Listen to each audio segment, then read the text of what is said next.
परिचय। छात्रों, क्या आप बता सकते हैं कि यह कौन सा समीकरण है? यह एक रैखिक समीकरण है सर। हाँ, यह एक रैखिक समीकरण है। क्या तुम इस समीकरण को हल कर सकते हो? हाँ, यह बहुत आसान है। सही। अब ये बताओ कि ये कौन सा समीकरण है? यह भी रैखिक समीकरण है। यह भी एक रैखिक समीकरण है, लेकिन इसमें दो चर x और y हैं। अतः इसे दो चरों वाला रैखिक समीकरण कहते हैं। हम इसके बारे में और जानना चाहते हैं सर। ठीक है, अतः आज हम दो चरों के रैखिक समीकरण का अध्ययन करेंगे। उद्देश्य। इस पाठ के अंत में आप निम्न करने में सक्षम हो जाएंगे। दो चरों के रैखिक समीकरण को परिभाषित करना, दो चरों के रैखिक समीकरण को हल करना, दिए गए समीकरण के लिए विभिन्न हल ज्ञात करना, दो चरों वाले रैखिक समीकरण के आलेख बनाना, दिए गए समीकरण का संख्या रेखा और कार्तीय तल में निरूपण करना। रैखिक समीकरण। हम जानते हैं कि एक सरल रैखिक समीकरण दो बीजीय व्यंजकों के बीच साम्य होता है। इन व्यंजकों में एक अज्ञात मान होता है जिसे चर कहते हैं। किसी समीकरण के दोनों पक्षों को दायां पक्ष और बायां पक्ष कहते हैं। इस समीकरण को देखिए। इस समीकरण का हल या मूल है ऋण 5/2। आइए देखें कि यह संख्या रेखा पर कहां निरूपित होता है। ये यहां है। किसी रैखिक समीकरण को हल करने के लिए बिंदु।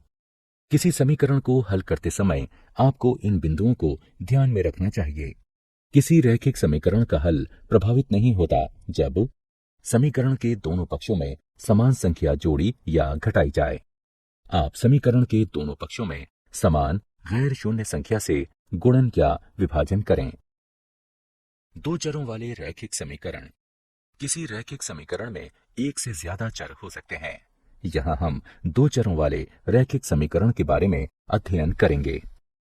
आइए एक उदाहरण लें। राहुल ने हिंदी और अंग्रेजी में कुल मिलाकर 75 अंक प्राप्त किए। अब इस सूचना को हम किस प्रकार समीकरण के रूप में व्यक्त कर सकते हैं?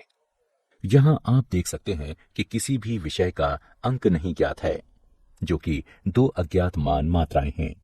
आइए इन्हें व्यक्त करने के लिए x और y का प्रयोग करें। अतः हिंदी में प्राप्त अंक x है और अंग्रेजी में प्राप्त अंक y है। इसलिए x जमा y बराबर 75 वांछित समीकरण है। यह दो चरों वाले रैखिक समीकरण का उदाहरण है। दो चरों वाले रैखिक समीकरण के कुछ अन्य उदाहरण हैं। 1.2s जमा 3t बराबर 5, p जमा 4q बराबर 7 और 3 बराबर 2x घटा 7y। इन समीकरणों को हम निम्न रूपों में क्रमशः व्यक्त कर सकते हैं। 1.2s जमा 3t घटा 5 बराबर 0, p जमा 4q घटा 7 बराबर 0 और 2x घटा 7y घटा 3 बराबर 0।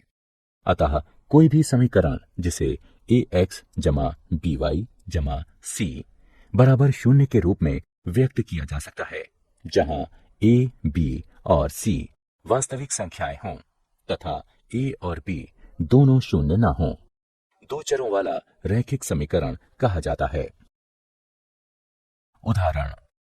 आइए अब इन समीकरणों को ax जमा by जमा c बराबर 0 के रूप में लिखें। पहले समीकरण को 2x जमा 3y घटा 4.37 बराबर 0 के रूप में लिखा जा सकता है। यहाँ a बराबर 2, b बराबर 3 और c बराबर घटा 4.37 है। दूसरे समीकरण को x घटा 3y घटा 4 बराबर 0 के रूप में लिखा जा सकता है। यहाँ a बराबर 1, b बराबर घटा 3 और c बराबर घटा 4 है। अब इस समीकरण को देखिए। इस समीकरण को हम दो चरों में लिखेंगे। इसे इस प्रकार लिख सकते हैं। 1x जमा 0y बराबर घटा 5 या 1x जमा 0y जमा 5 बराबर 0। इसी प्रकार समीकरण y बराबर 2 को 0x जमा 1y बराबर 2 या 0x जमा 1y घटा 2 बराबर 0 के रूप में लिखा जा सकता है। रैखिक समीकरण का हल। हम जानते हैं कि एक चर वाले रैखिक समीकरण का एक अद्वितीय हल होता है, लेकिन दो चरों वाले रैखिक समीकरण के कितने हल होते हैं? क्योंकि समीकरण में दो चर हैं, इसलिए इसके हल में दो मानों का युग्म होगा, एक x के लिए और दूसरा y के लिए, जो समीकरण को संतुष्ट करेंगे। आइए समीकरण 2x जमा 3y बराबर 12 को लें। यहाँ x बराबर 3 और y बराबर 2 हल है, क्योंकि जब आप उपरोक्त समीकरण में x बराबर 3 और y बराबर 2 रखते हैं तो आप उत्तर में 12 प्राप्त करते हैं। इस हल को 3, 2 के रूप में भी लिख सकते हैं, क्योंकि यहाँ x का मान 3 है और y का मान 2 है। इसी प्रकार 0, 4 भी इस समीकरण के लिए एक हल है, क्योंकि जब आप समीकरण में x बराबर 0 और y बराबर 4 रखते हैं तो आप उत्तर के रूप में 12 प्राप्त करते हैं। हमने इस समीकरण के लिए कम से कम 2 हल प्राप्त कर लिए हैं। क्या हम और हल प्राप्त कर सकते हैं? क्या 6 शून्य भी इसी समीकरण का हल है? जी हाँ, 6 शून्य भी इसी समीकरण का हल है, क्योंकि जब हम समीकरण में x बराबर 6 और y बराबर 0 रखते हैं तो हमें उत्तर के रूप में 12 प्राप्त होता है। इसी प्रकार इस एक समीकरण के लिए अन्य कई हल प्राप्त किए जा सकते हैं और दो चरों वाले रैखिक समीकरण के विभिन्न हलों का कोई अंत नहीं है। इसलिए हम कह सकते हैं कि दो चरों वाले रैखिक समीकरण के अपरिमित रूप से अनेक हल होते हैं।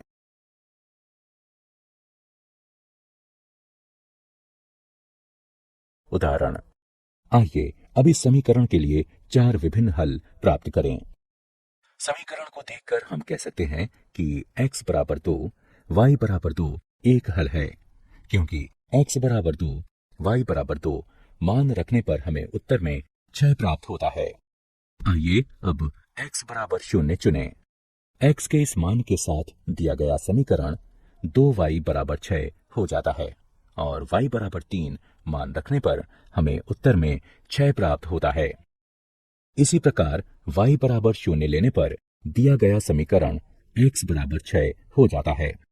इसलिए x बराबर 6, y बराबर 0 भी इस समीकरण का एक हल है।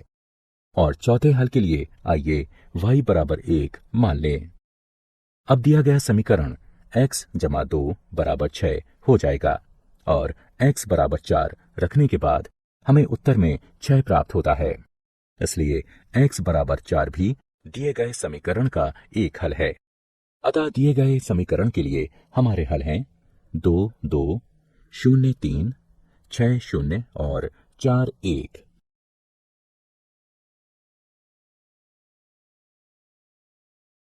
दो चरों वाले रैखिक समीकरण का आलेख। आइए अब दो चरों वाले रैखिक समीकरण के ज्यामितीय निरूपण को देखें। इस सारणी को देखें। इस दिए गए समीकरण का हल इस सारणी के रूप में दिया गया है। ये x के मान हैं और ये y के मान हैं। आइए अब इन बिंदुओं को आलेख कागज यानी ग्राफ पेपर पर आलेखित करें। आइए पहले x बराबर 0 और y बराबर 3 मान लें। यह वह बिंदु है जिसे हमने प्राप्त किया है। इसी प्रकार इन मानों को प्रयोग करते हुए आलेख में अन्य बिंदुओं को चिन्हित कीजिए। अब इनमें से किन्हीं दो बिंदुओं को मिला दीजिए और एक रेखा प्राप्त कीजिए। आइए 0, 3 और 4, 1 को मिलाएं। इसे रेखा ए बी कहेंगे।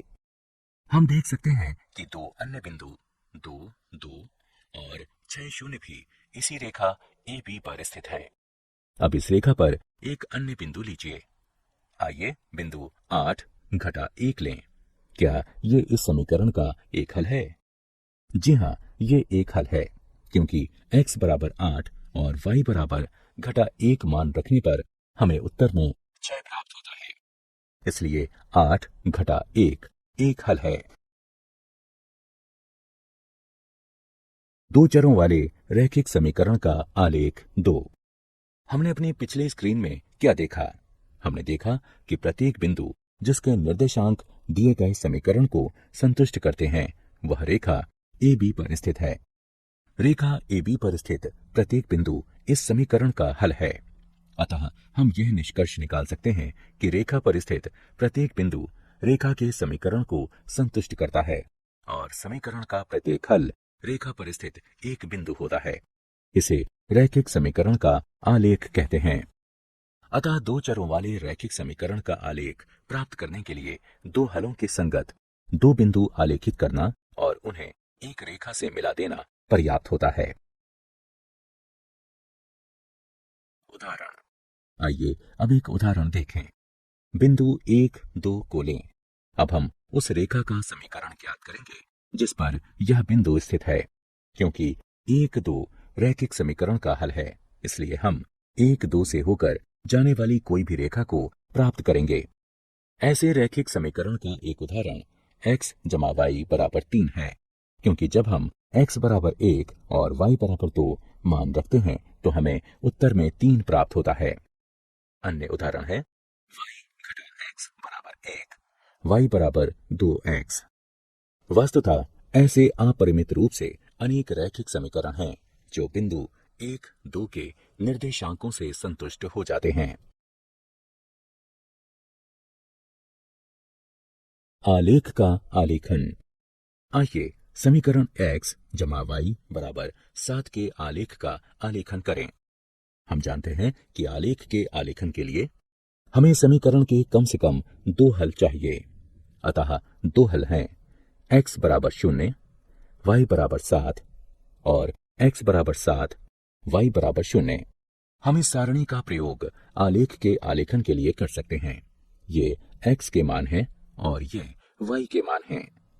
x बराबर 0 और y बराबर 7 मान के लिए बिंदु ये हैं और x बराबर 7 और y बराबर 0 मान के लिए बिंदु ये हैं।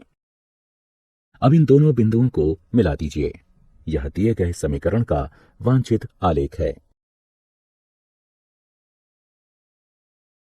x अक्ष और y अक्ष के समांतर रेखा का समीकरण।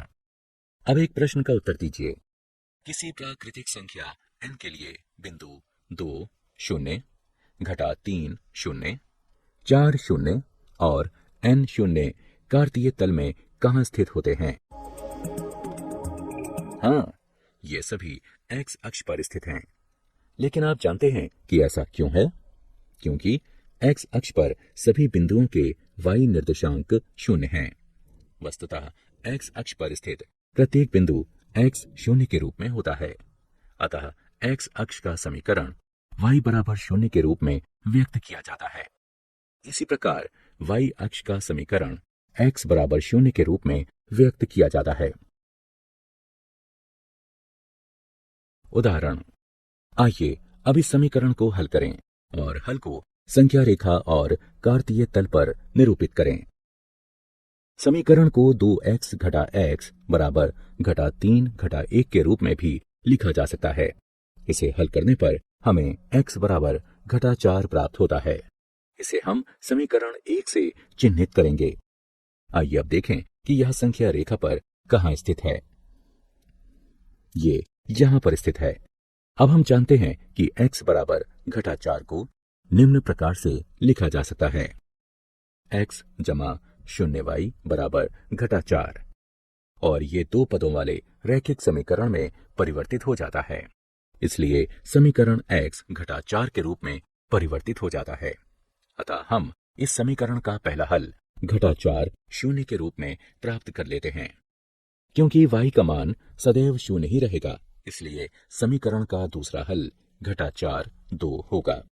अब इन बिंदुओं को आलेख पर चिन्हित करें। यह घटा 4 0 है और यह घटा 4 2 है। इन बिंदुओं को मिला दें। हम देख सकते हैं कि आलेख AB एक रेखा है जो y अक्ष के समांतर है और इसके बाईं तरफ 4 एकक दूर है। क्या आप जानते हैं एक घात वाले बहुपद समीकरण ax जमा by जमा c बराबर शून्य को रैखिक समीकरण इसलिए कहते हैं क्योंकि इसका आलेख एक सीधी रेखा होता है। y बराबर kx वाले रूप के समीकरण का आलेख सदैव मूल बिंदु से होकर जाता है। सारांश। आइए हमने जो कुछ सीखा है उसे संक्षेप में दोहराएं। कोई भी समीकरण जिसे ax जमा by जमा c बराबर शून्य के रूप में व्यक्त किया जा सकता है, जहां a, b और c वास्तविक संख्याएं हों तथा a और b दोनों शून्य न हों, दो चरों वाला रैखिक समीकरण कहा जाता है। दो चरों वाले रैखिक समीकरण के अपरिमित रूप से अनेक हल होते हैं। दो चरों वाले प्रत्येक रैखिक समीकरण का आलेख एक सीधी रेखा होता है। x अक्ष का समीकरण y बराबर शून्य होता है और y अक्ष का समीकरण x बराबर शून्य होता है। x बराबर a का आलेख एक सीधी रेखा होता है जो y अक्ष के समांतर होती है। y बराबर a का आलेख एक सीधी रेखा होता है जो x अक्ष के समांतर होती है। y बराबर mx वाले रूप का समीकरण एक रेखा को प्रदर्शित करता है जो सदैव मूल बिंदु से होकर गुजरती है। दो चरों के रैखिक समीकरण के आलेख पर स्थित प्रत्येक बिंदु रैखिक समीकरण का हल होता है। साथ ही रैखिक समीकरण का प्रत्येक हल रैखिक समीकरण के आलेख पर स्थित एक बिंदु होता है।